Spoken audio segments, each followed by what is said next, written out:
सुप्रभात बच्चों। मैं राधाकांत झा, हिंदी शिक्षक, केंद्रीय विद्यालय कंपाट से इस वीडियो में आप सभी का स्वागत करता हूं।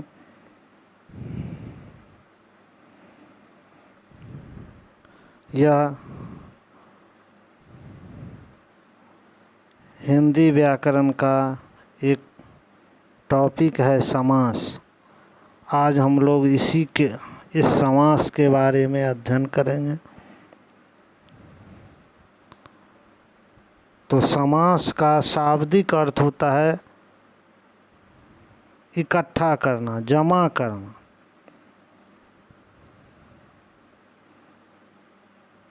जिसमें यह एक प्रक्रिया है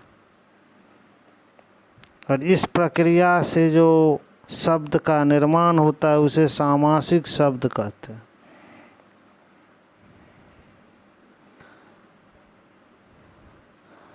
जैसे यहाँ देखते हैं, पूजा के लिए हवन सामग्री की आवश्यकता है, तो हवन सामग्री रेखांकित शब्द हैं।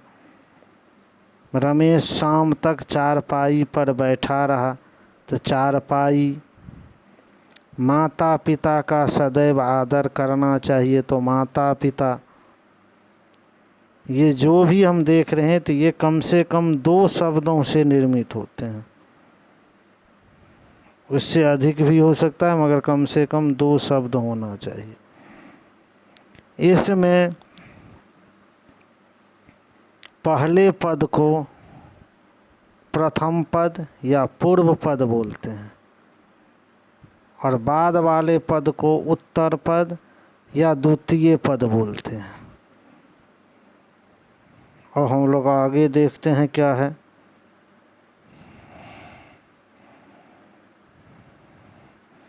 तो आगे आपको समास की परिभाषा है। तो कहता है 2 या 2 से अधिक सार्थक शब्दों के मेल, जिनके बीच से विभक्ति आदि चिन्हों का लोप होता है, यह प्रक्रिया समास कहलाती है। और इस प्रक्रिया से बने शब्द को सामासिक शब्द कहते हैं। इस प्रकार समास के 6 भेद हैं। पहला तत्पुरुष समास, द्वंद्व समास, द्विगु समास, अव्ययीभाव समास, कर्मधारय समास और बहुव्रीहि समास।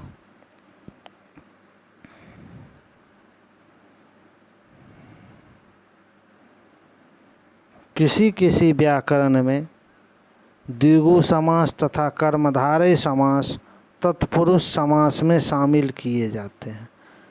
तो इस तरह तो इसके 4 भेद हो जाते हैं, मगर सामान्यतः इसे 6 भेद ही होते हैं। अगर एग्ज़ाम में, परीक्षा में पूछा जाएगा तो आपको 6 भेद लिखने हैं। समझ गए? कहीं कहीं 7वां भेद नई समास का भी वर्णन आया है, मगर सामान्यतः जनरली 6 भेद होते हैं जो हमको ख्याल में रखना है। अब देखिए, अब समास की विशेषता क्या क्या है। तो कहता है समास 2 या 2 से अधिक शब्दों का योग होता है। कहता है ये शब्द मिलकर एक पद या शब्द का रूप धारण कर लेते हैं, जिन्हें सामासिक पद या शब्द कहते हैं। पहले बता दिए। 2 पदों के बीच की विभक्ति का लोप हो जाता है, गायब हो जाता है विभक्ति। दोनों पदों में कभी पहला पद प्रधान होता है तो कभी दूसरा पद प्रधान होता है, और कभी कभी दोनों पद प्रधान होते हैं। या तो एक पद प्रधान होंगे जिसमें पहला पद हो, प्रथम पद हो या पूर्व पद हो, या दूसरा पद हो, द्वितीय पद हो या उत्तर पद हो, या कभी कभी दोनों पद प्रधान होते हैं।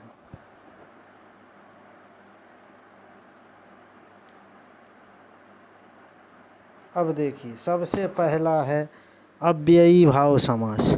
तो आप लोगों को ये जानने से पहले अव्यय जानना होगा। अव्यय ऐसे शब्द को कहते हैं जिनका रूप लिंग, वचन, कारक, काल इस सब के आधार पे नहीं बदलता है। जैसे कि अगर हम देखते हैं जो वह बहुत अच्छा लड़का है, वह बहुत अच्छी लड़की है, तो बहुत में कोई फर्क नहीं आया। राम अभी तक नहीं आया, सीता अभी तक नहीं आई। तो इस तरह से जिस शब्द में कोई परिवर्तन नहीं होता है। लड़का बहुत खाता है, लड़के बहुत खाते हैं, बहुत में कोई फर्क नहीं था। ऐसे शब्द अव्यय कहलाते हैं। अब कहता है जिस समास में या जिस सामासिक शब्द में पहला पद अव्यय हो तो उसे अव्ययी भाव समास कहते हैं, और इसका पहला पद प्रधान होता है। जैसे यथाशक्ति, शक्ति के अनुसार,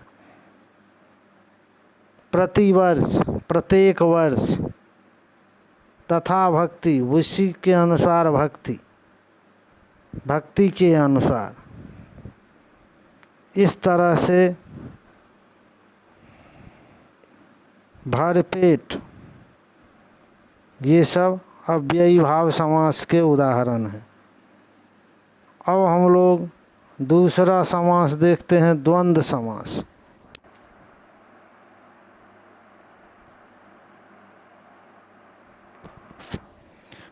द्वंद्व होता है बराबर वालों में। जैसे युद्ध में ही होता है द्वंद्व युद्ध। जैसे मानो अगर समान एज ग्रुप, आयु वर्ग के बच्चों के बीच यदि कोई कंपटीशन हो तो वह द्वंद्व कहलाएगा। और वहीं अगर मानो एक 8 का बच्चा है, एक 1 का बच्चा है, उसके बीच यदि कोई कंपटीशन होगा तो वो द्वंद्व नहीं कहलाएगा, यानी कि बराबर वाले। कहता है जिस समास में दोनों पद समान हो, दोनों पद समान रूप से प्रधान हो और उनके बीच और या तथा इन शब्दों का लोप होता है, उसे द्वंद्व समास कहते हैं। क्योंकि वो दोनों अपने अपने में भी स्वतंत्र होता है। और इस समास की सबसे बड़ी पहचान है कि इसमें दोनों शब्द योजक चिन्ह द्वारा जुड़े होते हैं। जैसे माता पिता, माता और पिता, अपना पराया, अपना और पराया, दिन रात, दिन और रात, सुख दुख, सुख और दुख, भाई बहन, भाई और बहन, भात दाल, भात और दाल। इस तरह से इसके भी बहुत सारे उदाहरण हैं।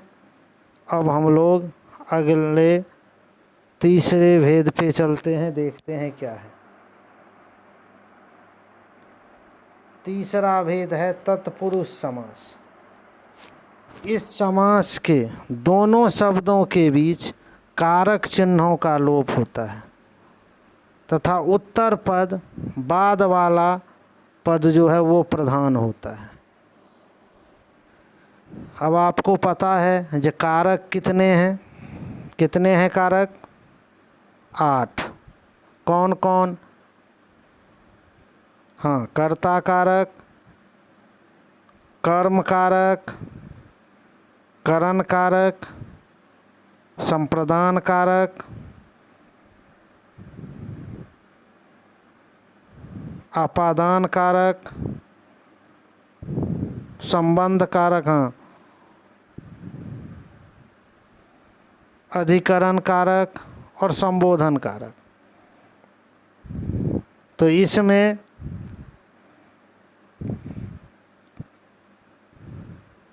अब आगे देखते हैं क्या है।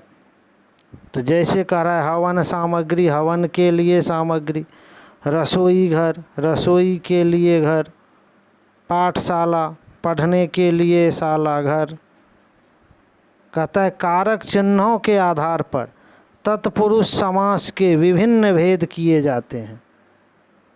जैसे इनका भी केवल कर्ता कारक और संबोधन कारक को छोड़ करके कितने बचे? 6।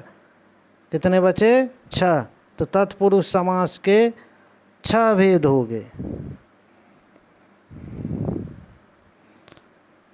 तो कर्ता कारक के बाद होता है कर्म कारक।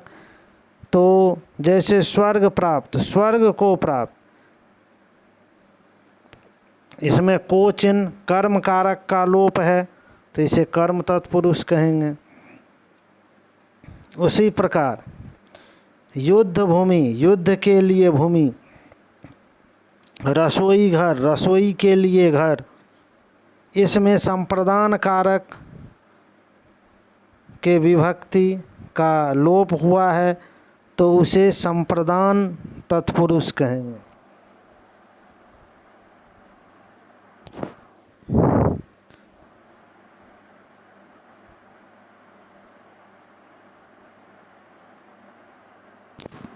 ठीक वैसे ही है जैसे अकाल पीड़ित, अकाल से पीड़ित, तो ये हो गया आपादान कारक।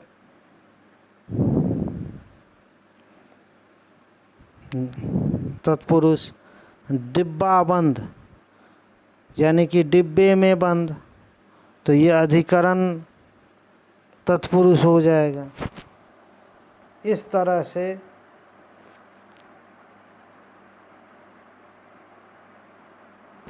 अब आज हम लोग ये समास जाने, समास के 3 भेद को जाना। कौन कौन से? अव्ययी भाव, द्वंद्व और तत्पुरुष। अव्ययी भाव जिसका पहला पद अव्यय हो और प्रधान हो।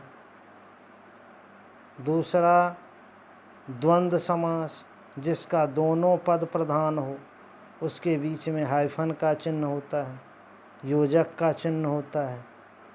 और तीसरा तत्पुरुष समास जिसमें उत्तर पद, बाद वाला पद प्रधान हो और जिनके बीच से विभक्ति चिन्ह का लोप होता है। ये भी, और ये तत्पुरुष समास के भी 6 भेद हैं विभक्ति के आधार पर। कर्म तत्पुरुष, करण तत्पुरुष, संप्रदान तत्पुरुष, आपादान तत्पुरुष, अधिकरण तत्पुरुष, संबंध तत्पुरुष। ये 6 भेद हैं। इसके बारे में आज हम लोगों ने जानकारी हासिल की। इससे रिलेटेड, इससे संबंधित आपके पास कोई भी यदि व्याकरण का किताब हो तो उसमें हम भी कुछ आपको होमवर्क भेजेंगे। तब तक उसमें जितना भी दिया होगा इस तीनों से संबंधित, उसको लिखना है, पढ़ना है। धन्यवाद। अब अगला जो है 3 वो हम लोग अगले वीडियो में देखेंगे। धन्यवाद।